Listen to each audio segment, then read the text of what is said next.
29岁的我看到28岁的老婆哭了起来，不是我老牛吃嫩草，而是我重生了。前世的我创业失败，嗜赌成性，每次喝完酒必打老婆。为了偿还高利贷，妻子不惜嫁给60多岁的性病老头为我还债。没想到老头是个变态狂，妻子忍受不了，来到30楼楼顶跳楼自嘎了。看到妻子的尸体，我伤心欲绝，不死不休，日夜工作麻痹自己。经过60年的打拼，终于缔造了自己的商业帝国。我以已故妻女的名誉把4000亿财产全数捐给了慈善机构，毅然来到妻子曾经跳楼的地方，纵身一跃，了却了自己愧疚孤独的一生，只希望能在天堂尽快见到老婆孩子。一道开门声把我惊醒，我用力睁开眼，坐了起来，感觉头痛欲裂，用手拍了拍自己的脑袋。突然一个熟悉的身影出现在我面前，正是自己的亡妻陈一诺，我忍不住大哭了起来。叶晨，你这是唱的哪一出？老婆，终于在天堂见到你了。见到日思夜想60年的爱人，我伸过手就要去抱陈一诺，却被他一手推开。叶晨，你不觉得恶心吗？你到底要怎么折磨我们母女俩，你才肯罢休？是不是非要我们死在你面前，你才肯放手？我们不是……等等，我突然停住了说话，抬头一看，屋子不大，满地廉价的酒瓶和泡面，散发出难闻的气味。熟悉的一切唤醒了我在过去那60年间一直挥之不去的伤痛记忆。挂历上的日期显示着2023年7月21日，我不禁惊讶，我重生了，这不是我60年前的出租屋吗？我狠狠一巴掌打在自己脸上，火辣的疼痛感让我确定了这不是梦。上天竟然给了我一次匪夷所思的机会。你不用再装了，现在无论你说什么做什么都与我无关了，就算是死，我也不会为你再掉一滴眼泪。我求求你，签字离婚好不好？我受够了，再这样下去我真的会疯的。您就高抬贵手，放过我们母女俩好不好？说着，陈一诺不禁哭了起来。没想到再次见到妻女，竟会是这样的情景，我不由心头一紧。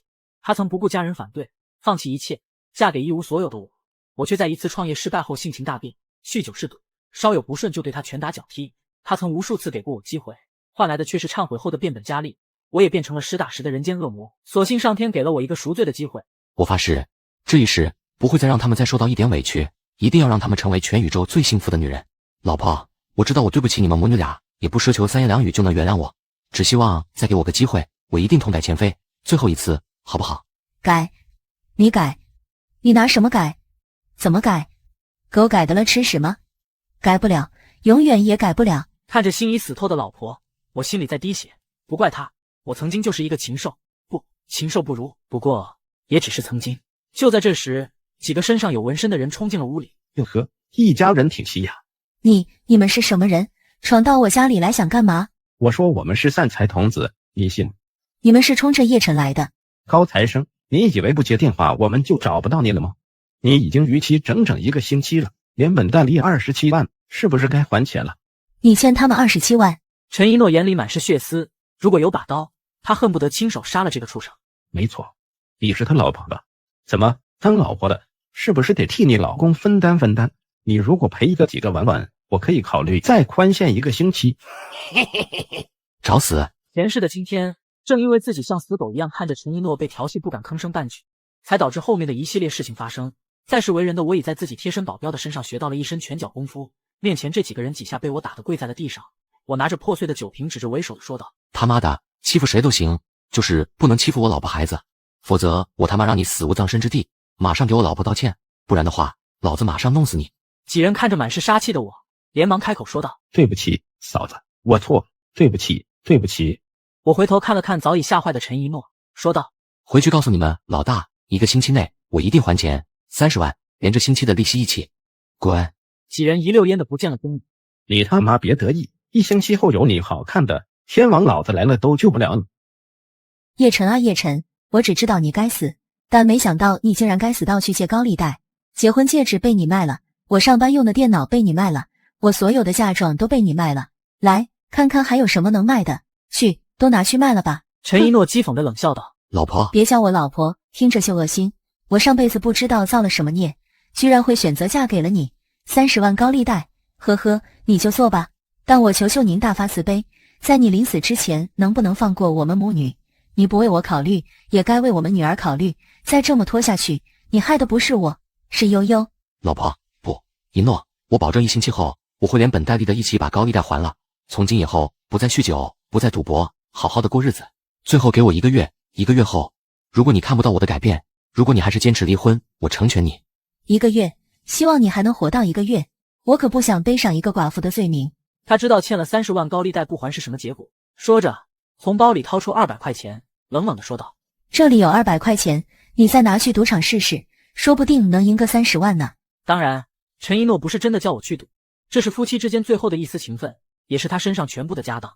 他知道我已经再也想不出任何办法弄来1分钱，话罢，直接转身离开了。看着手上的200元，感觉比上辈子的2个亿、20亿都还珍贵。谁都不会相信我1个星期能挣30万，但我带着未来60年发展趋势的记忆重回2023年，我能做到。够了。金嘴角一笑，默默走出了房间，来到了鲜花批发市场。本来1块钱一支的玫瑰花，硬是被我杀价到5毛一支，而且还要来了包装纸。除去吃饭和坐地铁的25元，其余的175元全部买了玫瑰花，整整360朵，花了3个小时，把一支支的玫瑰花包装了起来，然后向市中心走去。这里正在举办灯光展，人们都不知道中间会穿插一段关于爱情的浪漫灯光主题，也没人嗅到这一商机。我台词都想好了，正准备开口说点啥的时候，这玫瑰花多少钱一支？10元一支。给我来1支。给我也来1支。如此场景，如此氛围，没有竞争对手，10块钱一支的玫瑰花顿时成了现场最抢手的玩意儿，根本就不用开口，350支玫瑰瞬间被一扫而空。看着手机里躺着的3500元，我不禁叹道：“哎，可惜本金不够，不然的话赚个128千的还是不成问题。只是可惜了这机会，明天就不行了。”一诺，悠悠，等我，既然上天给了我一次重生的机会，我一定许你们一世无上的荣耀。江州某安置房小区内，一个不到80平方的3居室里，那个废物签字了没？还没。还没有。他没签字，你回来干什么？难道你就想一直这样下去？你还想让我养你跟你女儿一辈子吗？此人正是陈一诺的母亲刘雪琴，一听到还没签字，顿时炸毛了，泼辣的语气一下子把悠悠吓哭了。外婆凶，外婆坏，我不跟外婆玩。你个小白眼狼，吃我的，住我的，还敢骂我，给我滚蛋！妈，你怎么说话的？悠悠这才4岁，你这么骂她合适吗？她毕竟是你的外孙女。悠悠乖，不哭。怎么，你还要为这娘俩打抱不平？要不是这个瞎了眼的东西，当初非要嫁给那个废物，她至于沦落到这种地步？当初追她的那些人中，随便拎一个出来都比那个废物强1000倍、万倍，而她非要选那个有娘生没娘养的东西。现在好了，落到这田地，真是作孽。当初你要是随便选个公子哥的话，现在还要遭这种罪吗？咱们要是有个有钱的女婿，还用操心你弟的婚房吗？没有房子的话，小倩能嫁给你弟吗？他爸妈能同意吗？赶紧把婚离了，我已经找人给你找了个有钱的主了。你娘俩在这又吃又喝的，再供下去，我跟你爸那点棺材本都得给供没了。妈，你这话说的有点过分了。我姐是嫁错人了不假，但她在咱家是少给了你伙食费还是水电费？你说话能不能有点良心？还有，婚房的事不用你操心，她王倩爱嫁不嫁，大不了打一辈子光棍。怎么，合着我跟你妈为你婚事着想还错了？你别拿打光棍来威胁我跟你妈。小倩为什么不来咱们家你不知道吗？本来房子就小，你姐还带个拖油瓶，这屋都挤成啥样了？搁谁愿意来？爸妈都别说了，我们这就走。说着，一边哭一边走出了房间。回到出租屋内，顿时惊呆，房间里已被打扫得干干净净，那些难闻的气味也荡然无存。妈妈，这真是我们家吗？我们是不是走错屋了？这真是那个畜生打扫的，怎么可能？看了看那些熟悉的家具，陈一诺才确定没走错。没走错，悠悠，很晚了，妈妈带你去睡觉。就在这时，我也推开门走了进来，女儿看到了我，叫了起来：“爸爸！”抱起我心爱的女儿，瞬间感觉是那么的幸福，强忍着自己的眼泪，问道：“悠悠，你不是跟妈妈去外婆家了吗？怎么又回来了？”爸爸，外婆外公坏，他们骂妈妈，还骂悠悠，妈妈都哭了。小孩子什么都不懂，一下子全说了出来，这让陈一诺想拦都拦不住，只能着急的说道：“悠悠，不要瞎说，你爸妈又欺负你跟悠悠了？除了你，没人会欺负我们娘俩。以后别寄人篱下了，我们租的房子又不是没房间。”纠正一句，这是我租的房子，不是我们租的房子。不过你放心，我们只是回来住一晚而已，明天我就带悠悠出去，因为看到这里的一切，我就觉得恶心。要不是身上没钱，要不是酒店太贵，要不是娘家人不待见，他又怎么会回到这个地方？他也的确是没地方可去。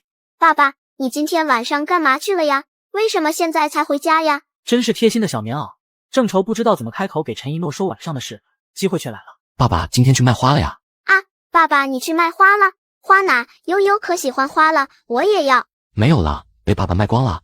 爸爸今天可赚了3000多块钱呢。哇，爸爸真厉害！小孩子根本不知道3000多块钱是多少。其实我也只是想说给陈一诺听的，却没想到陈一诺听到的是恶心，因为我说的这些根本不会有人相信。真是江山易改，本性难移。叶晨，你撒谎成性那套用在我身上还不够吗？还想用到女儿身上？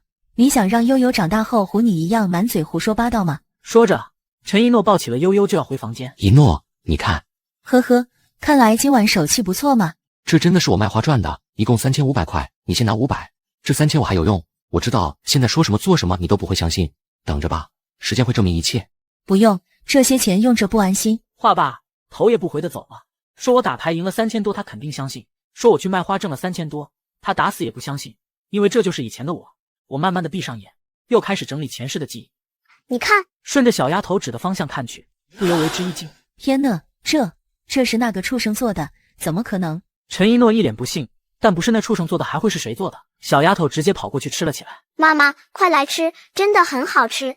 你吃吧，妈妈不饿。这明显是要跟我彻底划清界限，但他心里还是微微一闷。另一边，我揣着全副身家3000多块钱来到了体育中心，因为今天这里将会进行一场演唱会，又是一个大赚的机会。他妈的，被那些王八蛋给忽悠了！不是说这场演唱会一票难求吗？还说越临近开场卖的价格就越贵，马上开场了，看来这几张票要砸到我手上了。说好的至少翻3倍才卖，都他妈的翻倍的价格就卖了，我真是个二逼，居然相信他们的话。不远处的我听到他的唠叨，不由心头一喜。嘿嘿，看来前世的今天那个6张票卖出6万天价的那个人就是他了。兄弟，不好意思了，机会暂时让给我，以后一定10倍偿还给你。我慢慢的向他走去，看到我后立马问了起来。兄弟，演唱会门票7区的座位视野好，要吗？你手上有几张？一共6张。我全要了。多少钱？他本打算1000块卖1张给我，但听我说全要，只能便宜点卖了，总比烂在手里强。哥们，票面600一张，你一张再给我100元辛苦费就行了，6张一共4200。哎，算了，4200就看2个小时，还不如找个按摩店的小姐姐来畅聊人生。我转身做出要走的样子，这下可把他急坏了。别走啊，哥们，你出多少？6张3000，我这可是6连坐啊。说真的，我一点都不想要6连坐，里面全是漂亮的小姐姐，老婆孩子都在身边，想搭讪都没机会。哎，算了。看到我要离开的样子，他更急了。卖不出去的话，3600元就亏定了。看了看四周，已经没人了，咬牙说道：行，3000就3000。我心里一笑，转了账，拿了票，静静等待那几位金主出现。都怪你，我说先别去酒店，你们非要去，现在可好了，票也弄丢了，时间也耽误了。封神的演唱会，我从初中到大学，可是一场都没落下过。完了，这下要缺席了。别说了，赶紧想办法弄票吧，都这个时间点了，演唱会马上开始了，还怎么去弄票啊？哪里去买？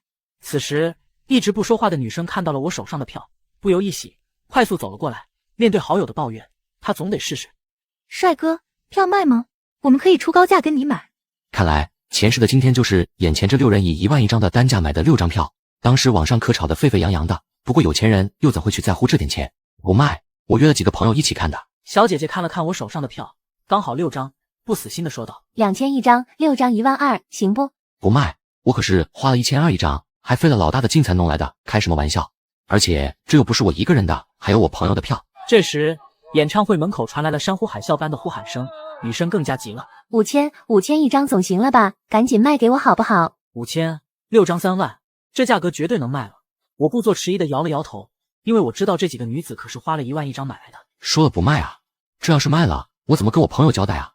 这可是好不容易才买到的6连座。封神好帅，封神我爱你。那边不断传来呼喊声，这下可把女生急坏了。1万1张，我可告诉你，过了这个村可没这个店了。1万1张，我故作心动的反问道。另外一会儿加个微信，完了后我来找你，你想我怎样报答你，我就怎样。此言一出，纵然89岁的我，也不由为之一惊。我尼玛，现在的年轻人追星都这么疯狂的吗？不过也难怪，600元的票价肯花1万元买，还有什么是做不出来的？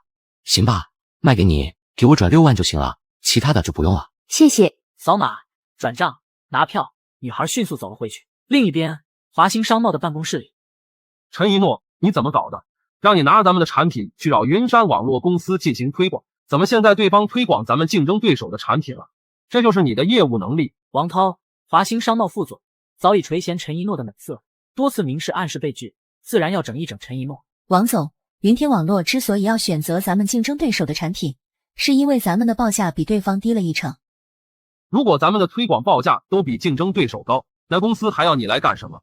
云山公司跟咱们合作了好几年，怎么洽谈任务交到你手上的时候就黄了？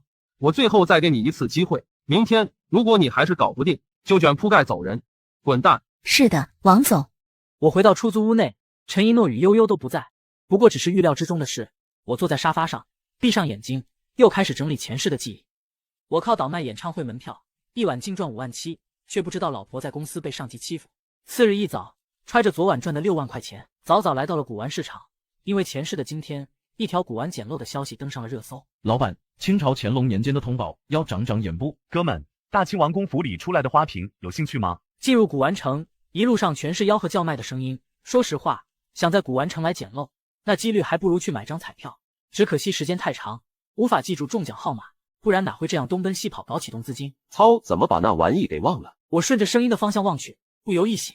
我操，正是这串，每一颗珠子上都刻有一尊罗汉，18颗佛珠正好对应18罗汉。我不慌不忙地走了过去。老板，麻烦把这佛珠手串给我看看。老板一喜，有水鱼游过来了。30不到的年轻人，不正是理想中的小白冤大头吗？一本正经道：老板有眼光啊，这可是我们店里的镇店之宝，是我爷爷的爷爷的爷爷留下来的好东西，虚云禅师用过的手串，戴上它之后绝对事事顺心，一路发财。这尼玛真能吹，都不带打草稿的，张口就来，就冲你这不要脸的劲，一会儿一定让你后悔到极点。我拿到手里仔细的看了看，没错，就是这串。前世的我收藏过不少文物，对这方面还是略知一二。老板，这个多少钱？这可是我店的镇店之宝，我本不打算卖的，难得老板这么喜欢，我也只能忍痛割爱了。5万吧，5万块你拿走。500卖吗？滚，哪里凉快哪里待着。毕竟在这古玩城里都是漫天要价，落地还钱的买卖，老板也没多说啥。说个诚意价吧。这串佛珠也是卖相跟质感比其他的好点，香火熏出的包浆稍微好点，其他的也没啥特别的地方。这可是出自高僧之手的宝贝，老板若实在想要3万，3万拿走，少1分都不卖。这尼玛是卖白菜啊！开价5万，一降就是2万，不过无所谓，前世人家也是花3万买的，自己吃肉，总得也让人家喝口汤吧。行，3万就3万，我扫给你。这一下可把老板整懵了，这是他花了1000块才从人家手里买过来，转手净赚2万3万元。此时老板只想给我颁个奖，10大杰出冤大头。不过他不知道的是，接下来发生的事会让他后悔终身。谢谢老板，要不要包起来？不用了，就这样吧。包起来，金主怎能看到这宝贝？我拿了佛珠，刚转身准备离开，对面来了一老一少2人。老人看着我手上的佛珠说道：年轻人，能把你手上的佛珠手串让我看看吗？我心里一喜，财神爷上门了。当然可以。老人接过佛珠，认真看了起来。陆伯伯，咱们至于来这种地方吗？老爷子大寿，难不成让我在这给他挑寿礼，传出去了别人的怎么笑话我？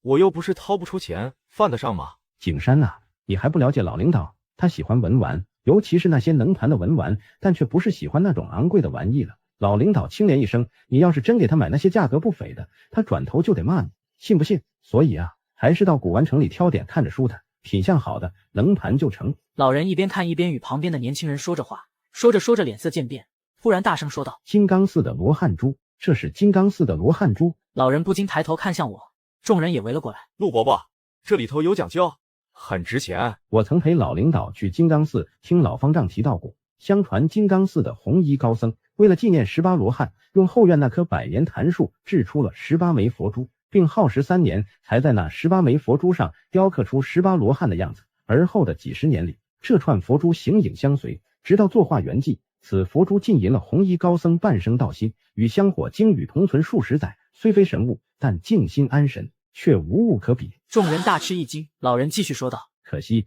红衣高僧圆寂后，佛珠便被贼人盗走。老领导问方丈要不要寻回，方丈却摇头说，佛家讲究一个缘字，既被盗走，说明此物已与寺庙无缘，此事便不了了之。话声刚落，古玩店老板连忙喊了起来：老板，5万把这串佛珠卖回给我。此时的老板已后悔到了极点，我也没理会，就凭红衣高僧这几个字，此物件价值至少得20万。哥们，30万卖给我，成吗？前世那位赌友可是以48万卖掉的，眼前这买主明显不是前世买走佛珠的主，我犯得上贱卖吗？把这佛珠卖给我，全当我张景山欠你一个人情，如何？正打算拒绝时，听到张景山这个名字后，顿时一愣。张景山爷爷是前江州市府之主，父亲是建筑公司董事长，一手创办了风靡全网的云山网络公司，因遭女主播陷害深陷舆论危机，连带牵连出父亲公司偷工减料，父子2锒铛入狱，气得张家老爷子当场吐血，大好的家庭前景毁于一旦。可惜了那位青年一生备受万众爱戴的爷爷。算了，就卖给他吧，也算是对老爷子的一片心意。希望这串佛珠能改变他家的命运吧。行，虽然这串佛珠的价值不止30万，但刚才老人家也说了，佛家讲究一个缘字，看来你家老爷子比我更和这佛珠有缘，30万就30万吧。行，兄弟的这份情我记下了，我这就给你转账。张景山正打算掏手机时，却发现手机钱包都忘了带，尴尬的说道：兄弟，手机钱包忘带了，你看，要不你跟我回去拿，又或是你给我个卡号，回头我转给你。此言一出，张景山不由脸红，毕竟对方得有多傻才能答应啊。行，银行卡我没带，这样吧，你回去准备现金，好了打电话给我，我过来拿。众人又是一惊，真是一个敢说，一个敢应。你就这么相信我，就不怕我赖账不给？看你不像是赖账的人。行，兄弟，这份恩情我记下了，我马上回去准备钱，好了打电话给你。行，凭张家的实力，区区30万怎会赖账？此时的张景山一脸感激，殊不知眼前的我即将成为改变他一生命运。我在公司暴揍出格，只因他调戏了我老婆。前不久，我古玩城捡漏狂赚30万，买主忘带手机，准备好了现金叫我过去拿。站住！怎么又是你？赶紧滚蛋！杨经理上次吩咐过，你已经被列入黑名单了。我不找杨经理，我找张总。你有预约吗？没有。没有预约你还想见张总？真当是张总是谁都能见的？赶紧滚蛋！一个弱女子走到哪里都被人欺负，现在居然连一个保安都能对她大吼大叫。为了自己的女儿，她也只能忍气吞声。这份工作不能丢，不然他们只能露宿街头了。哟，这不是陈小姐吗？杨经理，杨经理，我这就把她赶出去。不急，你先去忙你的。保安闻声走开了。陈小姐，没想到咱们这么快又见面了，你这次又是冲着推广合同的事来的？是的，杨经理，咱们公司的产品一直以来都是跟云山网络公司合作的，您能不能再考虑一下延续合同的事？考虑？你是在跟我开玩笑吗？另一家公司的价格比你们高出1成，该怎么选择恐怕连傻子都知道吧。不过呢，倒也不是没有回旋余地。什么余地？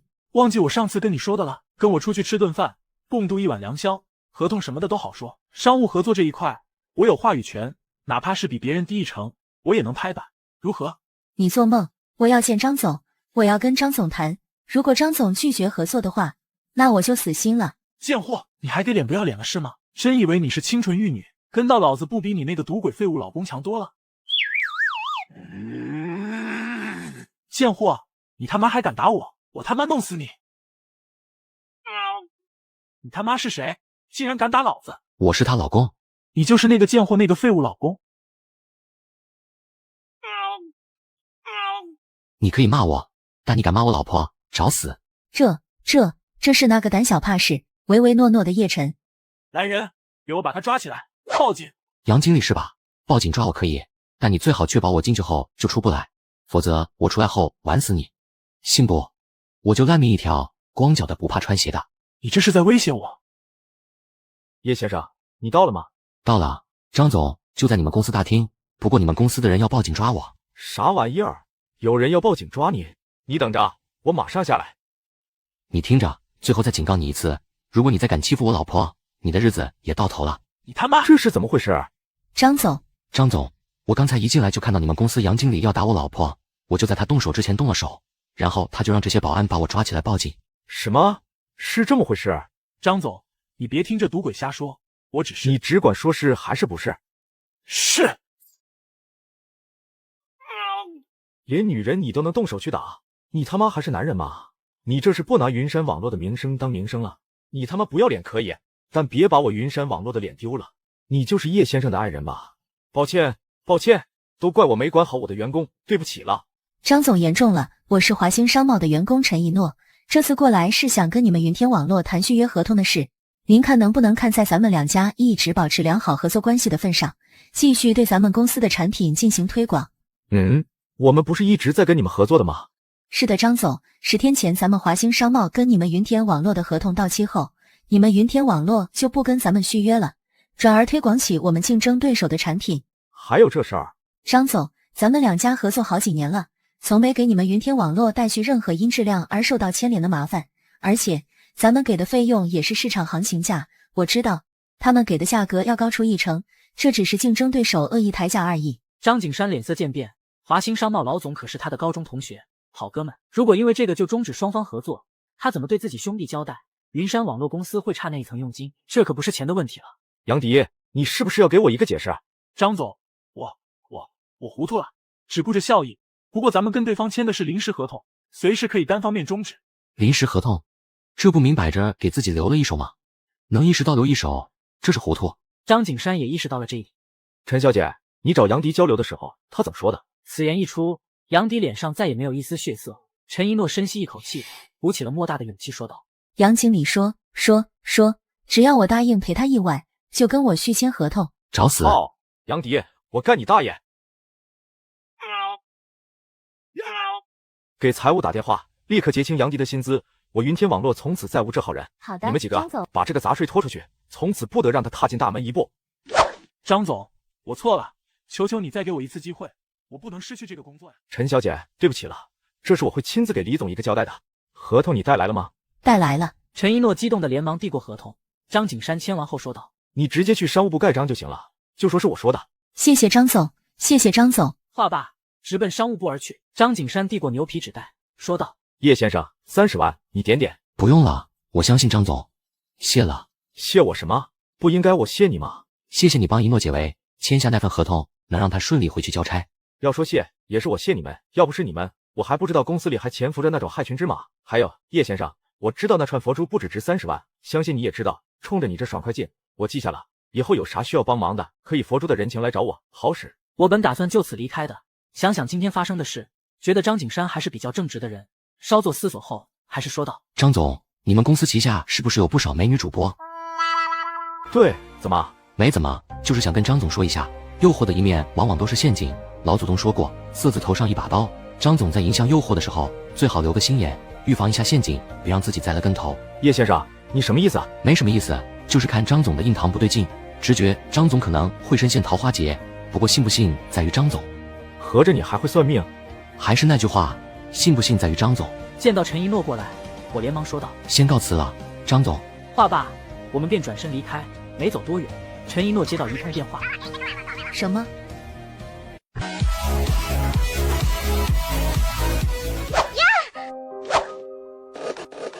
激战过后，张景山还是想起了我说的话，出于好奇，他还是四处搜索起来。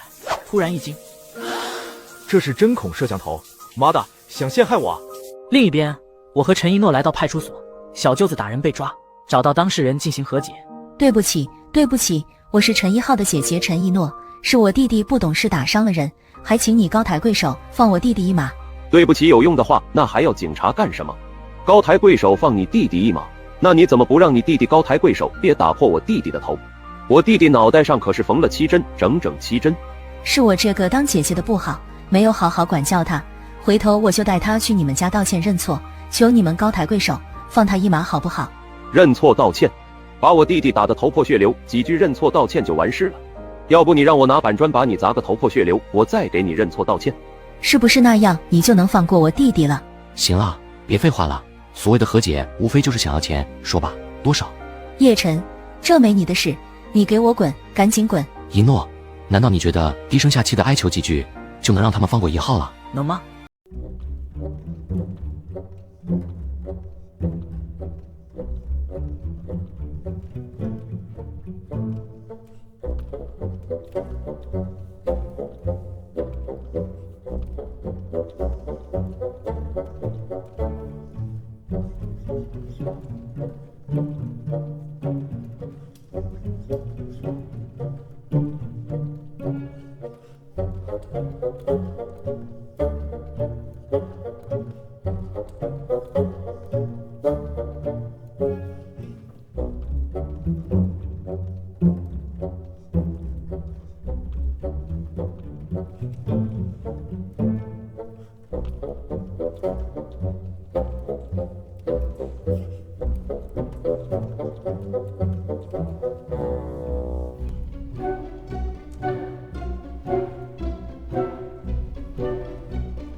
让我去他公司取钱，没想到遇上了你。你不相信，你可以问问张总。捡漏？就你还能在古玩城里捡到价值30万的漏？之前栽的跟头多了，难免风水轮流转，否极泰来。但愿你说的是真的，但愿你不是耍滑头耍到张景山那种人物身上去了，不然你连死都不知道是怎么死的。有了这笔钱，你应该拿去还高利贷，免得到时被砍死。这不是1号出事了吗？当务之急是帮他解围，至于高利贷那边，你放心好了，我肯定能解决的。一诺，我已从那片黑暗中走了出来，放心，我一定会让你们娘俩过上好日子的，相信我。等你先解决完高利贷的事再说吧。不过今天的事还是谢谢你，我会尽快把这10万块钱还给你的。不用。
感谢我什么？还记得你在我公司说的那番话吗？听了你的提示，我在那女的房间里找到了针孔摄像头。其实本来也没什么问题，只是那女的完全表现出一副被强奸的样子。我逼问出了原因，正如你所说，这是一个陷阱。他们想以此威胁我帮他们去监狱捞个人出来。他们知道我们张家的实力，但此事一旦发展下去，不管成与不成，都会给我张家带来巨大的麻烦。你对我张景山的大恩我记下了，从今以后你就是我的大恩人。所以你是来感谢我的？感谢是一方面，另一方面是我想问问叶先生，你是怎么知道我会被人设下陷阱的？不是说了吗？看你印堂不对，直觉你会遭到桃花劫，而在你公司里面遍地桃花。就这么简单？叶先生不觉得这种说法有点牵强吗？还是那2个字，直觉。张总，你最终还不是信了吗？如果张总非要刨根问底的话，我只能下车了，因为我说不出所以然来。别，叶先生，我不问便是。一路上，张景山也没再多问，只感觉眼前这人不简单。我一句话拯救了张家，张景山找到我答谢，陪我一同来到了金陵府售楼部。叶先生，我还是叫你叶哥吧。叶哥，你真的确定要在这儿买房？既然都叫我哥了，那我告诉你，3天后这里的房价至少涨5倍，你信吗？就这里翻5倍？开什么玩笑！别说是3天，5年他也翻不了1倍，更别说5倍了。我知道你是好心，但这是真的，你要是相信我，可入手即逃。当然了，你要是不信的话，那就没办法了。你怎么就这么笃定？难道又是你说的直觉？对，就是直觉。欢迎光临金陵府，不知2位先生看得怎么样了？要是有中意的户型，咱们可以直接去看现房。这栋楼王的价格是多少？1户型的19楼跟20楼。先生，虽然咱们金陵府的均价是7000左右，但由于这栋是楼王，价格自然要贵一点。尤其是1户型，是咱们整个楼盘观景位置以及视野最好的，所以19楼的面积单价是8200，20楼的面积单价是8250。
资助了超过500名山区学子读大学。早年间，经营一家商贸公司，在一场刹车失灵所导致的车祸中被截肢了一条腿。没错，就是今天金陵府开盘的那一天。我得想办法化解这场车祸。行，好的。前世的我也热衷于慈善事业，对李长风颇有好感，决定帮他一把。办理完认购合同后，随张景山一起来到了一家高档西餐厅，相互介绍完对方后，便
认购合同失效，定金不退还，这明显是笃定了金陵府7天内要涨价。可那楼盘啥情况你又不是不知道，怎么可能会涨？这20万可是他背了几10万高利贷后全部身家。我也感觉他不简单，谈吐不俗，举止大方，气场十足。第一次到高档西餐厅竟能道出食物美中不足的原因，这不像是他这年龄段该有的素养。算了，也不去猜测了，过2天就知道答案了。他不是笃定金陵府的房价3天会翻5倍吗？不是说你会有一劫吗？拭目以待。怎么？难道你还真相信他说的？宁可信其有，走吧，我送你。你的车叫人开去检查一下。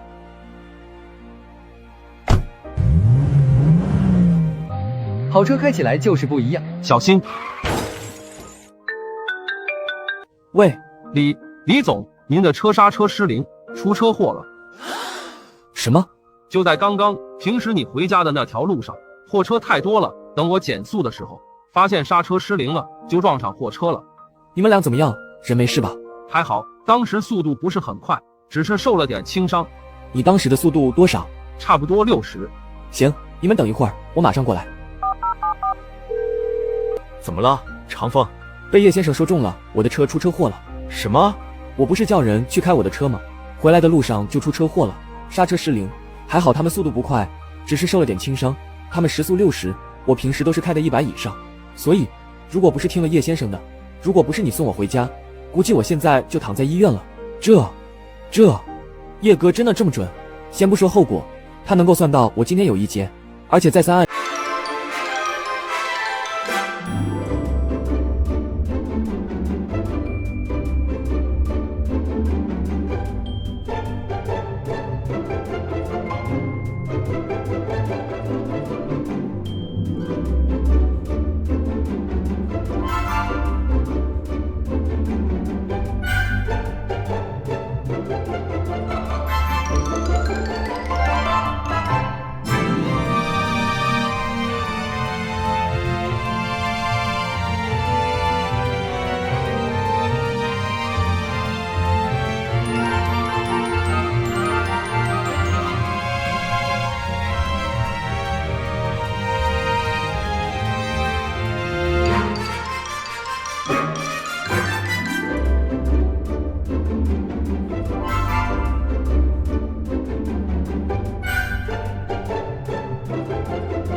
正如叶哥所说，金陵府的房价一夜之间暴涨5倍。我多方面打听了一下，官方规划一事，绝对不会出现消息外露的情况。我很好奇，叶哥是怎么算出来的？我总不能说我是带着未来60年的记忆重回2023年的。还是那2个字，直觉。我不是说了吗？我的直觉向来很准。我的直觉再次应验。张景山纵然不信，也找不出反驳的理由。那行，叶哥，我们现在去一趟金陵府，先把房子的事处理好，怎样？行，那你过来接我。好，那叶哥等我。再次来到金陵府，人山人海，随行的还有李长风，过来凑凑热闹。小姐，先生你好，我上次订那2套房的价格现在是多少啊？先生，现在我们金陵府的房价均价在4万5左右，您所订的那2套是楼王中最好的位置，所以您上次订的那2套单价为4万8一平。按照认购合同，超出部分打5折，涨价4万，5折就是2万，那么我只需要支付2万8一平，是吧？是的，先生。我看了看眼前2人，衣着华丽，温文儒雅，一看就是有钱人，便开口问道：二位，金陵府楼王最好的户型，最好的楼层认购合同要吗？此言一出，顿时惊呆张景山、李长风2人。叶哥，你这是要卖？是啊，我又没说过来是买房子的。那你早说啊，直接卖给我们不就行了？现在卖什么价，我们就给你什么价。二位的好意心领了，但我这人不喜欢欠人人情。叶哥，你这样说就见外了。的确，前世的我金钱对我来说就是一堆数字，卖给2人的确可以多赚200-300万，但我不愿欠下这个人情。转头继续说道：二位怎么样？怎么卖？10万的认购合同，200万一份。众人一惊，你这是狮子大开口啊！10万的认购合同，你居然卖200万一份，你怕是想钱想疯了吧？我手上的房子现在是4万8一平，142平总价近700万。凭我手上的认购合同，你们只需要支付2万8一平，也就是说400万就可以买下，再加上200万也才600万一套。如果你2套一起买下，再以市场价卖掉一套，可以净挣100万，相当于700万的房子，你们500万就能买到手，而且还少去排队选房的麻烦。再看看现在的局势，你以为4万8会是这楼盘最终的价格？以我估计，这房价至少还得涨5000一平。所以你觉得200万一份的认购合同贵吗？2人顿时被我说的愣住。如果你嫌贵的话，那继续去排队吧。总有人不觉得贵，总有人会觉得有赚的。此言一出，女人顿时慌了。不，先生，你别听他的，不贵不贵，一点都不贵。200万是吗？我要了，这是我能做主。你手上不是有2套吗？2套我都要了，我给你400万，你把这2份认购书转到咱们名下。行，那小姐，麻烦你带我们去办理转让手续。好的，先生，请跟我来。景山，你怎么看？我能说他是奸商吗？一张10万的认购合同，3天变200万。但叶先生说的完全在理，面对2人一点也不慌，完全拿捏住了对方的心态，几句话就把他们说得心服口服。是啊，当时叶哥还再三提醒我多买几套，如果买个10套8套的，岂不是几千万到手？哎，对了，车子检查结果出来了，还是出厂的问题。什么？你那不是新提的吗？好歹也是名牌跑车，这几率可以说是接近0，这叶哥也能算到。是啊，我现在是越来越佩服叶先生了。怎么，你那2套房子也要卖？你说呢？走吧，陪我去把钱交了。我用20万签下房屋认购合同，3天狂赚380万，拿了30万，还了高利贷，心里的石头总算落下。刚回到出租屋，身后传来了女儿的声音：爸爸。悠悠今天怎么回来了？回来看你死没死，看来你是真把高利贷给还清了，不然恐怕这会儿就已经见不着你了。不过那也是，老话有的说，祸害1000年，像你这种人不会这么容易死的。妈妈，要是爸爸死了，我岂不是没有爸爸了吗？我不要爸爸死，不要。悠悠乖，爸爸不会死的，爸爸会一直陪着悠悠的。一诺，我知道你恨我，但能不能别在孩子面前说这些？陈一诺哑然语塞，适才察觉到自己这话有多么不妥。对了，爸爸，今天是你的生日哦。爸爸的生日跟隔壁家的小虎是同一天，刚才我跟妈妈回来的时候，小虎爸妈正在给小虎唱生日歌呢，所以我知道肯定也是爸爸的生日了。前世自从母女俩身亡后，就再也没过生日，如今听到女儿说起，才记起这个早就被遗忘的日子。那悠悠跟妈妈一起陪爸爸过生日好吗？好呀，好呀。打住，你想多了，我回来就是看你死了没，看来你是度过这一关了。既然没事，我们走了。不，我要陪爸爸过生日。一诺，我知道你恨我，也知道你想跟我划清界限，但无论怎么说，一夜夫妻百日恩，哪怕你再坚持要离婚，但我也希望好聚好散，而不是跟个陌路人似的吧，出去吃顿饭而已，就当是为了陪悠悠，成吗？其实我知道他并不是像他说的那样回来只是看我死没死，这段时间经历的这些已经让他看到了一丝丝曙光。看他不作声，我对女儿说道：悠悠，走，爸爸带你去吃大餐。好呀。没等陈一诺开口，我便抱着女儿走出去。很快，我们来到了一家高档餐厅。叶晨，怎么到这儿来了？这儿的一杯牛奶都要100多。我知道你现在手上有点闲钱，但我希望你别忘了没钱时的窘迫。你那点钱经不起挥霍。一诺，咱家3口在这里吃顿饭，怎么能叫挥霍？又不是跟那些猪朋狗友在这里喝酒，就当是给我庆生吧。你以前不是说过吗？要是有机会在这里头吃饭，肯定是很别致的享受。以前我混蛋，不管是婚前婚后，都没让你有过任何的品质享受。难得现在掏得出这钱了，我想让你体验一下。只要你喜欢，我们天天来都行。放心，现在我有钱了，将来会更多。罢了，总比你拿去输了强。哟呵，这不是咱们的陈组长吗？你是？自我介绍下，王涛，华兴商贸副总，之前是陈组长的直属领导，现在陈组长攀上高枝平步青云了，我就管不到他了。要是没猜错的话，你就是陈组长的老公吧？都说陈组长的老公是把赌场当成自己家的赌神，看来赌神先生这是在赌场大杀四方了，不然怎么跟陈组长来这儿吃饭？这一顿饭下来没个几千可是打不住的啊。王涛早已垂涎陈一诺的美色而不得，无比阴损，句句带刺，字字扎人的戏谑嘲弄道：王总，你有完没完？我在哪吃饭关你什么事？我是干了什么得罪你了吗？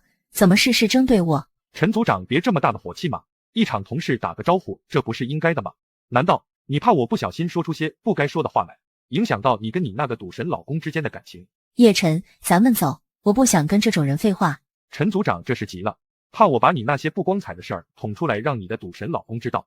王涛，你个王八蛋，我陈一诺行得端坐得正，有什么不光彩的事？既然你行得端坐得正，那你着什么急啊？赌神先生，恐怕你都不知道你的老婆有多能干，不仅把报价比竞争对手低的合同拿了下来，还让对方老总指名道姓以后只认可他来主持的合同。据说他去签合同的那天是直接跟对方老总私底下谈的，完事没几天就在咱们公司像是坐火箭似的连升几级。呵呵，你说你老婆是不是很能干？王总是吧？你到底想表达什么意思啊？这都听不出来，你是装傻还是真傻？我说你被绿了，被绿了懂吗？你老婆为了升职把你给绿了，懂吗？找死！你他妈打我，你完了！我告诉你，老子这回不把你送进看守所，我跟你姓。喂，110吗？爸爸，你打了人，警察叔叔会抓你的。爸爸快跑，咱们快跑！悠悠乖，别怕，从现在开始，爸爸会一直守护着你跟妈妈的。谁敢欺负你们，爸爸一定不放过，哪怕是天王老子来了也不行。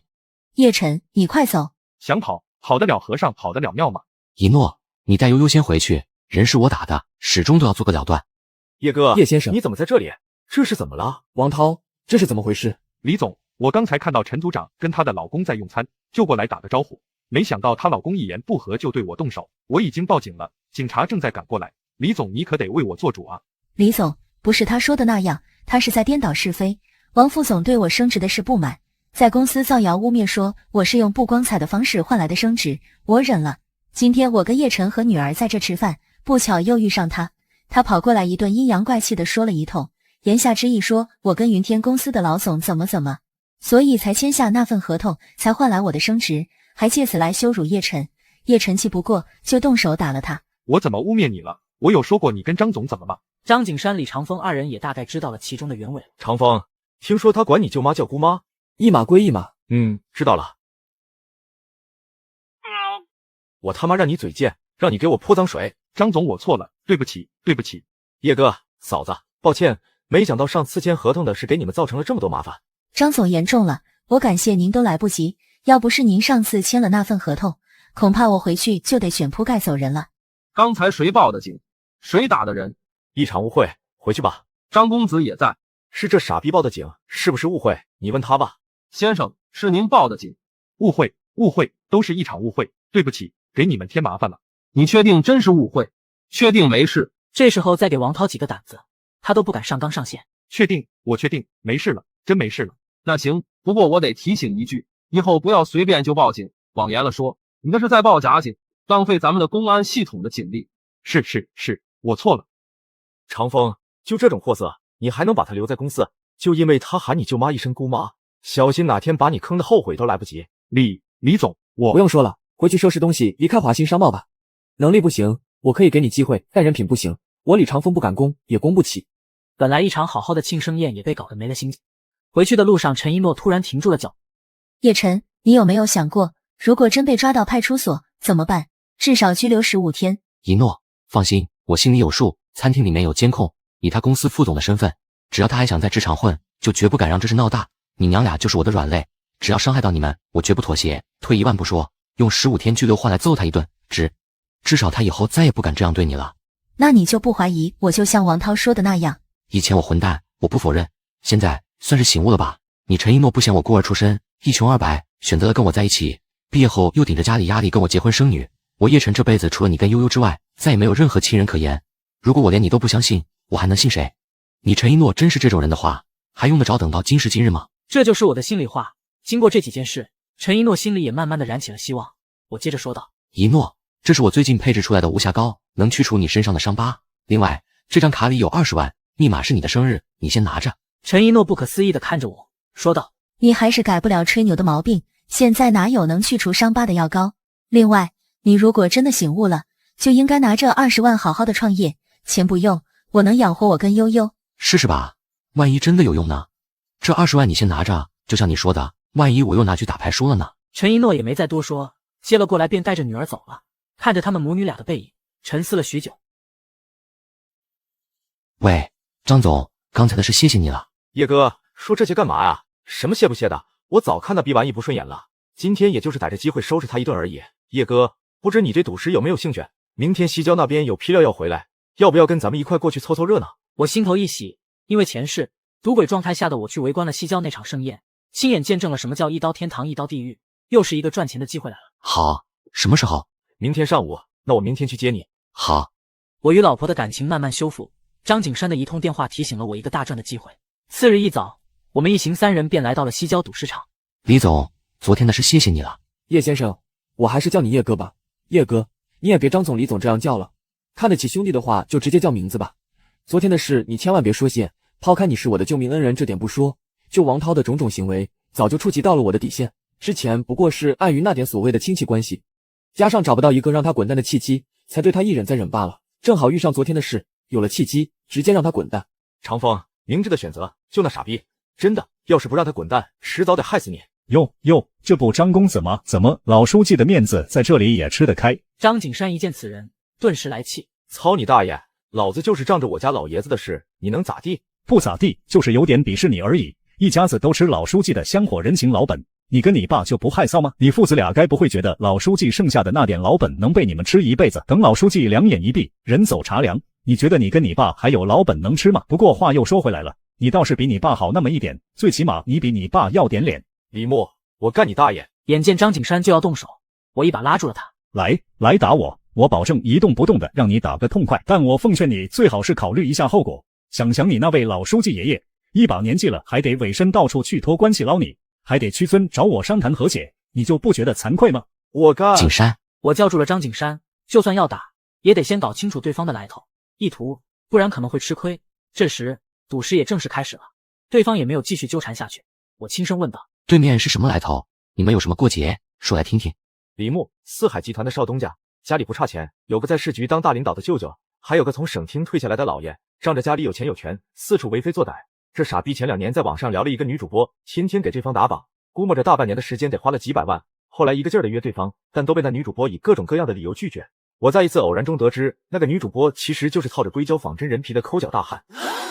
这也太狗血了吧！那段时间正巧那男扮女装的变态用各种阴损招式想踩着我公司的女主播上位，我就把这事给捅了出去。这事一出，李牧就成了很长一段时间的笑话。那傻逼就记恨上我了，他觉得是我故意揭发那变态，从而让他难堪的。更狗血的还在后头。后来他跟我的矛盾越来越深，他每次一逮着机会就疯狂攻击我，各种落井下石的事儿他就没缺席过了。我也忍无可忍了，就把他的墙角给挖了。还是你厉害！等等，你说什么集团？四海集团。一听到四海集团，我心里一笑，又是捞一笔的机会到了。叶哥，怎么了？没什么，放心，他高兴不了几天了。此言一出，二人顿时一惊。怎么叶哥，又是你算出来的？相信我，很准的，看石头吧。二人也没再多说，开始认真的看起了石料。其实来的人大多数都是为了最后2块石头来的。很快已经拍到16号了，到底要不要买？老黄，我的赌友，除了爱赌外，没有其他不好的地方。前世的我就是和他一起来的，今生因为认识了张景山和李长风2人，轨迹稍有变化。他现在可是背了几十万高利贷，卖了老家的房子来这里最后一搏。前世因为他的一个错误决定，导致从此以后再也没见过他了。叶晨，我去你家找你，你没在，你怎么来了？我和2个朋友一起过来的，这段时间我一直在研究石头，这石头别买，相信我。众多赌友当中，就我和老黄合得来点，本来就在犹豫的他最终还是放弃了。好，相信你。叶哥，你认识？以前的赌友除了爱赌，其他都好。果然，这块石头最终以11万价格被人买了下来，切出来的却只是石头。老黄不禁回头看着我，叶晨，你看得真准。我只是微微一笑。很快到了17号石头。17号莫湾基黑乌沙，这块原石13万，有人有兴趣吗？这种原石石切9垮，不是特殊的场子，几乎没人去冒险，所以这块石头也是放了好久，从之前的20万一直跌到13万都没人买。老黄，怎么了？信我吗？信我你就拿下这块黑乌沙赌一波。此言一出，众人顿时惊呆。什么？你小子疯了吗？都说黑乌沙石切9垮，我不敢赌。石切9垮，那不还有1成涨的可能吗？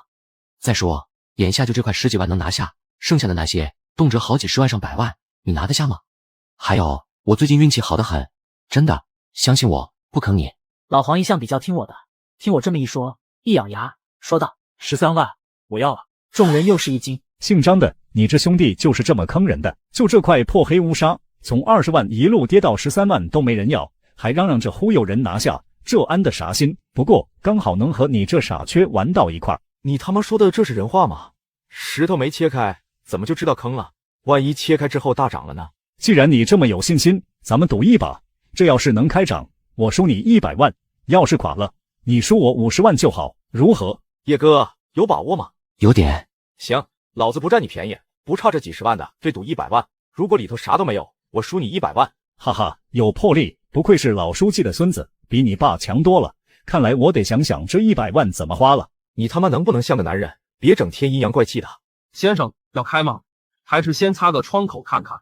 老黄听了他们的话犹豫了，然而我不等他开口，直接说道：不用那么麻烦，直接从边上一刀切下去。听他的。随着切割机声音响起，人群中传来了声音：有色，涨了，涨了！老蓝水飘雪花棉，这是高品质的老蓝水飘雪花棉啊！发了发了，这是大涨啊！这位先生，100万不用再往下切了，卖给我，成吗？100万少了点吧？就这种饱满成色，你觉得切多2面会垮吗？真想要的话，130万拿走。这位先生，貌似这块料不是你的吧？我听他的。磨磨唧唧的干啥？130万要不要？不要的话我要了。行，130万就130万，给我提供卡号，我直接给你转账。很快，130万转了过去。老黄不停地看着我，眼里满是感激。谢谢，谢谢，叶晨，谢谢你了。老黄，没事，去把债还了，别再赌了，好好过日子吧。不会了，不会了，不会再赌了。谢谢，谢谢。说着，老黄高兴地离开了。谢谢李少的100万，真的要像李少说的，得想想这100万怎么花了。哼，狗屎运好，别急，后面还有，敢不敢继续？有傻子送钱给我，我怎么能拒绝？那就走着瞧。这是老坑的18号原石，有可能会出玻璃种，30万，有人有兴趣吗？我要了。40万、 50万、 60万。傻逼！30万的原石被抬到60万，直让人骂傻逼。60万还有没有人要？没人要就是这位先生的了。张家小子玩票大的，要是这石头能开出超过60万的东西，我输你300万，反之你输我300万，如何？张景山转过头看着我，我点了点头，回头说道：好，那就300万。见没人出价，老板直接说道：先生，付了钱就是你的了。随即我掏出手机付了钱。先生，你是要现在开还是先擦个窗口看看？直接开。随着切工师傅一刀切下，顿时现场大惊。我操，满肉玻璃种！我的天，这难不成会是满肉玻璃种？起莹，而且还是起莹的纯色玻璃种！我操！别切了，先生，1000万卖我！对面再来一刀。随着机器声音再次响起，现场再次哗然。我操，2个切面，没有半点杂质，纯色起莹满肉玻璃种！别切了，别切了，2000万，2000万我要了。2400万，要就拿走。好，就2400万，成交。2400万，大有赚头。富商毫不犹豫地拿下。目睹了一切的张景山跟李长风2人已呆住。13万开出130万的老蓝水飘花，60万开出2400万的起莹玻璃种，这是运气。回过神来的张景山转头说道：谢谢李少的400万。区400万算个啥？别急，还没完呢。行，那就继续呗。叶哥，我服了，真的服了。运气好而已。景山、长风，恐怕今天没漏能让你们捡了。剩下的2块石头没货吗？来的人大部分都是奔这2块原石来的。直觉告诉我没东西，不过可以坑一波四海集团的少东家。知道了，叶哥。接着，最后2块原石也开始拍卖了，300万起价。300万， 400万、 500万、 600万、 700万、 800万、 900万、 1000万。景山，差不多了。 1000万你的了。瞬间，李牧有种上当的感觉。 3000万，连最后一块一起。众人一惊，不过几千万对于不差钱的主不算啥。李少，现在要开这块石头吗？开。随着切割机声音的消失，众人又是一惊，开出来竟是分文不值的石头。我操你妈！另一块也开了。叶哥，景山，我们走吧，免得一会儿那孙子气得做出啥出格的事来。行，一会儿找个地方吃个饭。今天没让你们捡到漏，我另有一条发财的路，和四海集团有关的。话罢，我们几人便离开了赌石场。只听见后面传来阵阵怒骂声，结局不想而知。一刀天堂，一刀地狱。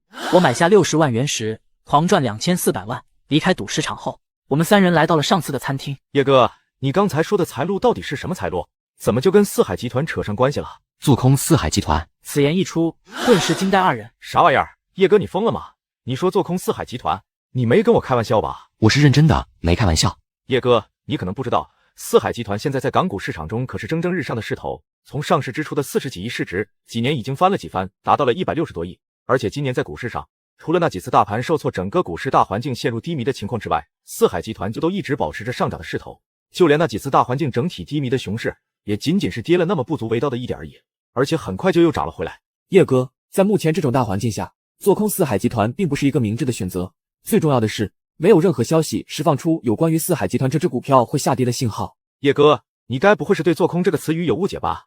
所谓的做空就是向券商介入某只股票，然后进行卖出，待到股票下跌之后再买进去做以归还，靠着高卖低买赚取差价。可是就以当前的股市形势，四海集团根本就不会面临股市下跌啊。这时候去做空四海集团的话，那不是拿钱打水漂吗？再怎么说，我也是本科毕业、创过事业的人，你们觉得我连这些都搞不懂吗？那你还不对，叶哥，你是不是知道什么内幕？知道四海集团要出什么事？当然，前世的四海集团随着有千丝万缕关系的枫叶大酒店东窗事发被拉下水，短短几天里，股价从40多块跌到了不足10块，开辟了国内企业在股市上有史以来的暴跌记录。直到国资企业出手去接盘了四海集团，才稍稍稳住了局面。不过这些我怎么可能会说？反正路我已经指了，信不信在于你们。接着，我掏出一张卡递给李长风。长风，这张卡里有2700多万，我留下几十万，其余的2700万，你们帮我拿去做空四海集团。叶哥，你没开玩笑吧？你确定你是认真的？没开玩笑，再认真不过了。你们要是信我，就把握住这个机会。叶哥，你要是确定真要拿这2000多万去做空的话，我可以为你代劳。但是你真不再好好考虑一下，再观望一下行情？不用了，我怕过了这个村就不再有这个店了。没猜错的话，这2000多万应该是叶哥全部身家了，真不再考虑了。不再考虑了，你只管按我说的做就行了。景山，你怎么想？张景山懵了，看我把全部身家都压了上去，再想想我之前所预言的事全部一应验，突然冒出一个疯狂的想法，我也来2000万陪叶哥疯一把。李长风心里也动摇了，但他还是比张景山要理性一点。我跟1000万好了。其实我知道他们能拿3000万来做空四海集团，完全是看我的面子。现在这个时候，任谁都不会拿出几千万来打水漂。放心，不会让你们失望的。很快，在李长风的熟练操作下，5700万全部投入到做空四海集团的股票中。叶悠悠，没有爸爸的野孩子，叶悠悠，没有爸爸的野孩子。朱彤彤，你是不是又欠揍了？我警告你，我有爸爸，我爸爸叫叶晨，你再敢说我没有爸爸，我还揍你！我就是要说，看你能怎样！叶悠悠，没有爸爸的野孩子，你找打！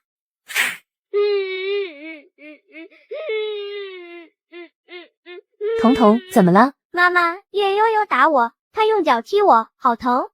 什么？你被那个野孩子打了？看我今天不收拾那个小贱货！彤彤妈，小孩子打打闹闹，这很正常，有话好好说，孩子还小，千万不能动手。还有，彤彤之所以被打，那也是他骂叶悠悠在先。我家彤彤骂他几句能怎样？就他那种小贱货，我家彤彤能骂他，那也是他的福分。敢打我家彤彤，看我不打死他这个野东西！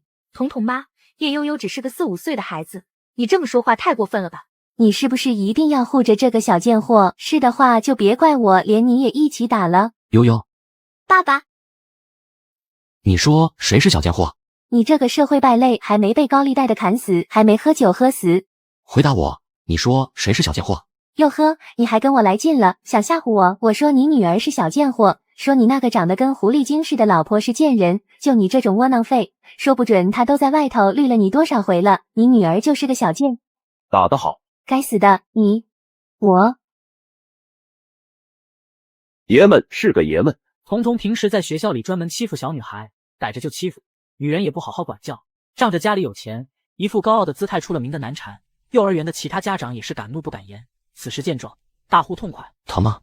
不疼我继续扇，扇到你疼为止。叶晨，你要干嘛？陈一诺也来接悠悠，老远看到叶晨打童童妈，快速跑了过来。童童妈，对不起，对不起。此时女人才回过神来，大声说道：报警！老娘长这么大还从没被人打过，今天我一定要把他送进去。一听报警，陈一诺慌了。童童妈，对不起，是我们的错，还请高抬贵手，别跟咱们一般见识。悠悠，快给你的同学道歉。我不是他先骂我的，他骂我是没有爸爸的野孩子，我凭什么还要给他道歉？我就不。一诺，悠悠说的对，凭什么要道歉？难道被欺负了就只能忍吗？那岂不是成了善良就活该被欺负吗？忍了这回，那下回呢？咱们是要求孩子要学会善良，可善良不代表被欺负了就得忍气吞声。你以为我稀罕你们的道歉吗？我孩子被打，我被打，是你们一句道歉就能了事的。你想怎么玩就怎么玩，我奉陪到底，不是要报警吗？去报啊！哥们，别怕，刚才的经过我录下来了，等警察来了，让警察来评理。听说她老公在公司当总经理，到时候把视频给他公司老总，让老总也来评理。关你们啥事？童童妈，叶先生动手在先固然不对，但事情因朱童童骂叶悠悠而起，才导致孩子间的矛盾打闹。你在没了解清楚事情原委的情况下，一时冲动，说出了一些不好的话来，这点你不能否认。按理都是你们站不住脚，是你们不对在先，所以你看能不能这事就这么算了？女人知道自己不占理，而且其他人都在帮我说话，只能见到台阶就下。今天就放你们一马，不过这事没完，走着瞧。话罢，女人带着儿子驾车离去。谢谢各位了。客气了兄弟，他这种人就是欠收拾。喂，1号。姐，你别回你新租的出租屋了，爸妈他们过去找你了，我拦不住。好的，知道了。怎么了？1号找你有什么事吗？没事。时间也不早了，要不咱们跟悠悠一块儿先去吃点晚饭。爸爸，我想吃排骨、蒸鱼、蒸水蛋，还想吃鸡腿。走吧。话罢，我便抱起女儿走了。这一次难得陈一诺没有拒绝。我们用5700万做空四海集团，女儿在学校被欺负，陆善泼妇后买了食材回家。一诺，今天我来做饭。此言一出，顿时惊呆娘俩。没记错的话，认识你这么多年了，你除了给我煮过2次面之外，就没下过厨，你还会做饭？待会儿你不就知道了吗？说完，我便起身去了厨房。前世的我发家之后，改去了一身陋习，在闲暇之余总是沉迷于烹饪，虽说谈不上登峰造极，可也达到了国家级大厨水平。很快，4菜1汤上了桌子，陈一诺不可置信地看着我。你什么时候学的做菜？这不重要，只要你喜欢，以后我天天做给你跟悠悠吃，这些得趁热，一会儿凉了，味道就没那么好了。哦，陈一诺只是简单的应了一声，夹起一块鱼送到嘴里，却回过头哭了起来。不是被眼前的美食感动，而是他对我又重新燃起了希望。怎么了，一诺？没什么，很好吃，快吃。其实他不说，我心里大概也猜到8、9了。很快，4菜1汤被吃得干干净净。爸爸真好吃，只要悠悠喜欢，爸爸天天给你做。呐。就在这时，小舅子和老丈人走了进来。好啊，你个死丫头，你果然在这！你爸给你打了这么多个电话，你死活不接是吧？你是不是还想着跟我们断绝关系？爸妈，怎么了这是？你管谁叫爸妈呢？咱们认过你当女婿吗？姓叶的，我告诉你，马上跟我女儿签字离婚，马上！爸妈，你给我闭嘴，没你说话的份，赶紧喝你的酒去，是不是没钱？来，老陈，给他钱，让他赶紧滚蛋。够了，你们还有完没完？是不是想逼死我，你们才乐意？什么叫逼死你？还不是为了你好吗？我们已经给你找了个有钱的主，40出头，开了个公司，一年收入200-300万，人家不嫌你离过婚，还带个孩子，听着，马上跟着酒鬼离婚，跟我回去相亲。一诺，听话，你妈这都是一片苦心。呵呵，苦心？那女求荣也是苦心吗？你个死丫头，你还跟我来劲了？难道你还要跟这个姓叶的废物过一辈子吗？他能给你什么？你跟着他吃什么喝什么？西北风吗？对，我就是要跟他一辈子，吃喝西北风都没事，饿死我都乐意。我陈一诺这辈子就跟定他了，生是他的人，死是他的鬼。除了叶晨，我这辈子谁都不跟。这个答案你们满意了吗？你个死丫头，这种大逆不道的话你都说得出来，我打死你！妈，你过分了吧？我过分？我那不叫过分，叫瞎了眼。我当初就该1哭2闹3上吊，别让这死丫头跟着你这个穷鬼、赌鬼、酒鬼，瞅瞅她那些小姐妹过的什么日子，有房有车，什么都不用干，享着少奶奶的福，连带着一家老小、爹妈兄弟姐妹都过上了好日子。再看看她跟了你，这又是过的什么日子？那是猪狗不如的日子。以这死丫头的姿色，随便找一个不比你这废物强10000倍吗？她至于要受这种罪吗？姓叶的，我把话撂在这，这婚你离也得离，不离也得离，不然你别怪我跟你没完。离不离是您说了算吗？我也把话放在这，就算叶晨他肯签字，我陈一诺也不签。他再穷再烂，我陈一诺这辈子都赖定他了。一诺，你冷静点。没什么冷不冷静的，叶晨，你要是还算个男人的话，今天就别让我踏出这家门。这句话一下子触到了我的内心最深处。正如陈一诺所说，如果今天真让陈一诺跟着他爸妈走了，那我就妄称男人了。妈，我再说一次，我从没认过你这个女婿。说到底，您就是奔着钱来的，是吗？没错，你有吗？你没有，你就是个烂酒鬼，一无所有的烂赌鬼。行，说着，我从身上掏出一张卡递了过去，说道：这卡里头还有30-40万，您全都拿去，就当是我叶晨补偿过去这几年落下的孝敬。30-40万？你是跟我开玩笑吗？你有30-40万？你要是说你有30-40万根毛，我能信。你说你有30-40万人民币，你是拿我当傻子吗？别以为我没听到风声，你个挨千刀的废物，现在又染上了高利贷，你连高利贷都没钱还，还能把钱给我？你当我傻吗？有没有钱，你去银行查一下，不就知道了吗？密码是一诺的生日，楼下不远就有柜员机，耽误不了您多长时间。但是，请你拿了这钱，别再来找一诺麻烦了。看着我信誓旦旦的样子，丈母娘狐疑起来。好，我就信你一回。你要是敢骗我，我饶不了你。妈，您要是拿了这张卡，以后就当没我这个女儿。哼，如果真有钱的话，给我不比这个赌鬼拿去输了强。说着，丈母娘接过我手上的卡。妈，你干什么？把卡还给他。还什么还？这卡里有没有钱还说不准呢。如果有，那也是我应得的。说完，没等几人开口，便走了出去。陈一浩看到他们离开的背影，暗自神伤。我特么这辈子投了个什么样的胎啊！姐，你等着，这张卡我一定帮你夺回来还给他，一定。说完，陈一浩也追了出去。为什么？我上辈子到底做了什么孽？妈妈不哭，妈妈不哭。好了，一诺，这没什么的。我本来打算有钱了再孝敬二老的，只是时间稍微提前了一点而已。陈一诺此时心如刀绞，父母从来就把自己当成赚钱的工具，看到被父母拿走那30万，他不知道应该怎么面对我，抱起女儿便回房间了。怎么了，景山？叶哥，我不小心说漏嘴了，把我们的事给我家老爷子说了。老爷子说想认识你一下，想跟你聊聊。叶哥，你明天有时间吗？能不能过来跟他坐一会儿？老书记想跟我聊聊。对，叶哥，你看行吗？张老书记清廉一生，公正不阿，是我非常敬重的人，我当然不会拒绝。行，明天是吧？是的，谢谢叶哥。那明天我来接你。好。老丈人上门找陈一诺麻烦，我掏出30万的银行卡直接打发丈母娘。次日一早，我便给母女俩做好了早餐。你这么早就去买了东西回来煮面？一大早醒来就睡不着了，索性就去市场把食材买回来煮早餐了，趁热吃，吃了再去上班。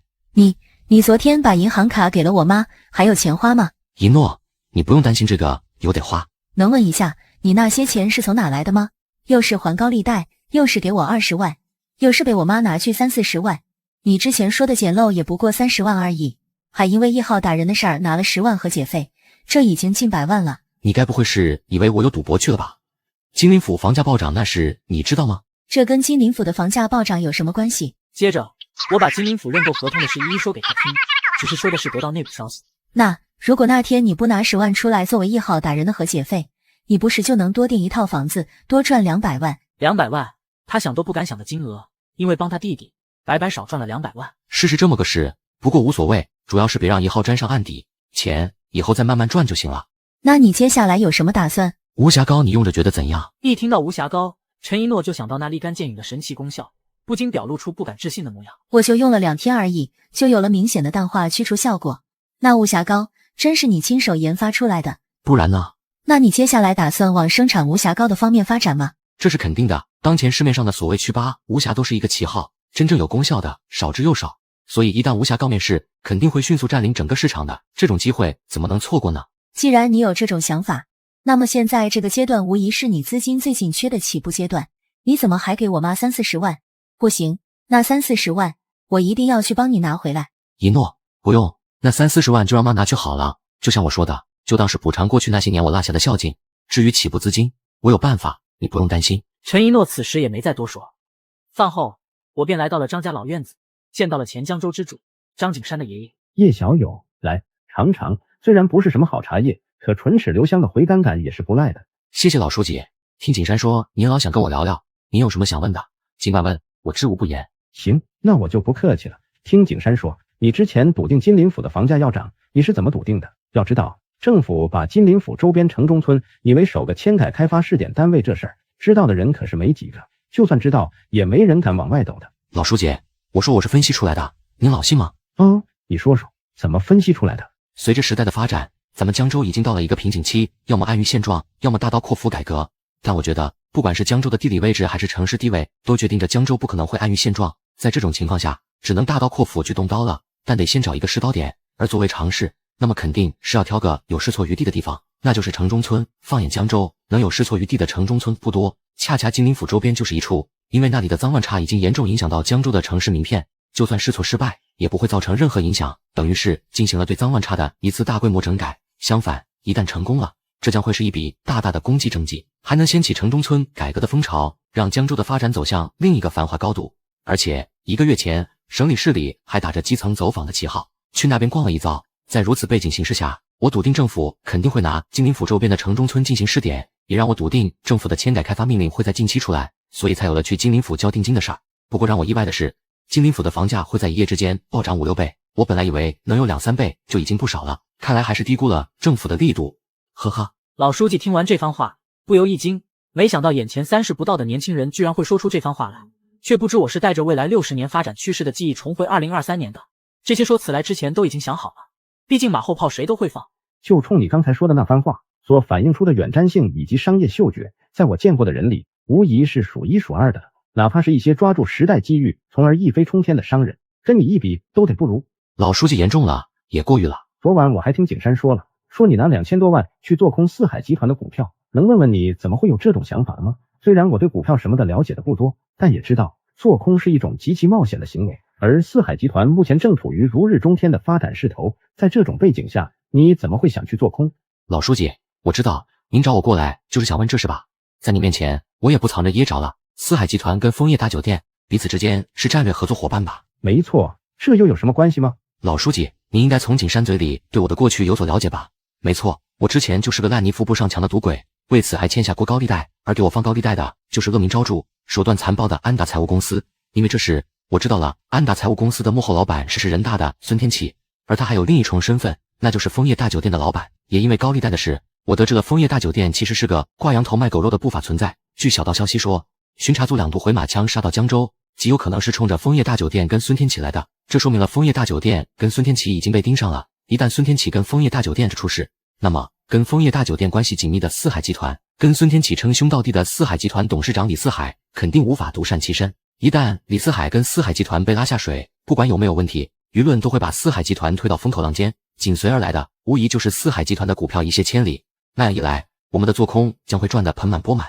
你就知道巡查组是奔着枫叶大酒店跟孙天启来的，就能肯定四海集团会被拖下水？不知道，也不肯定，我也是赌一把，就赌个短期。如果巡查组撤离，四海集团没出事，那我肯定就撤了，顶多是折损一点。但要是四海集团出事，那就是一泻千里了，值得拼一把。老书记觉得我并没有说实话，但又找不出任何破绽，听着牵强，但又合情合理，仿佛眼前坐着的不是30不到的年轻人，而是一个隐藏极深的老狐狸。你的这些分析没跟别人说过吧？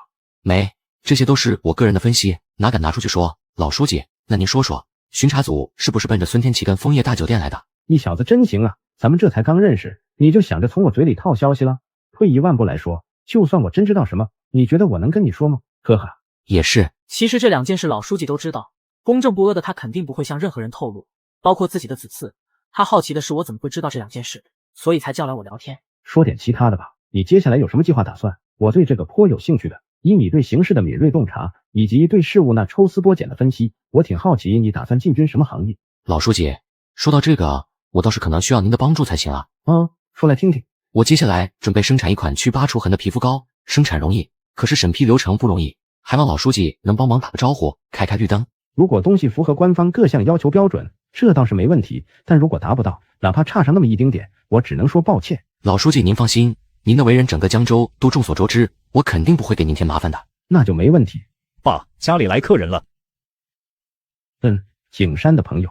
眼前这位应该就是景山的父亲，建筑公司老总，前世因疏于管理，负责人为了吃回扣，瞒着张景山的父亲偷工减料，以次充好，导致几名工人意外失事死在了工地上，这也成了压垮张家最后的一根稻草。我得想办法化解此事。老书记，张叔，你们有事就先忙，我就先走了。行，叫景山送你。叶小友，平时没事多来陪我这老人聊聊天。好的，老书记，随叫随到。前江州之主找我聊及金陵府房价与做空四海集团的事，我的回答让老书记另眼相看。在张景山送我回去的车上，他不禁问道：叶哥，老爷子和你聊了些什么？就聊了金陵府房价和做空四海集团的事，我就把我所分析的给老爷子说了。那他对做空四海集团的事有没有说什么？没有。那叶哥，可能这是稳了。其实这都是预料之中的事，拭目以待吧。景山，今天看到你爸了。他怎么来了？不知道。景山，有件事我还是得跟你说。叶哥，你说。我刚才从你爸脸上看出他会有一劫，事业劫。什么？我刚才想直接给他们说的，怕他们不相信，这事还得你去给他们说。经过上几次所发生的事，张景山现在对我的话一点也不再怀疑。那叶哥，你能分析出是在哪些方面吗？称得上劫的肯定是大事。你爸开的是建筑公司，对于建筑公司来说，最大的劫就是人员伤亡。引发人员伤亡的事故一般都在质量安全方面。我建议你们对在建项目和已完工的项目重新检查一遍，包括原材料、施工质量和安全方面。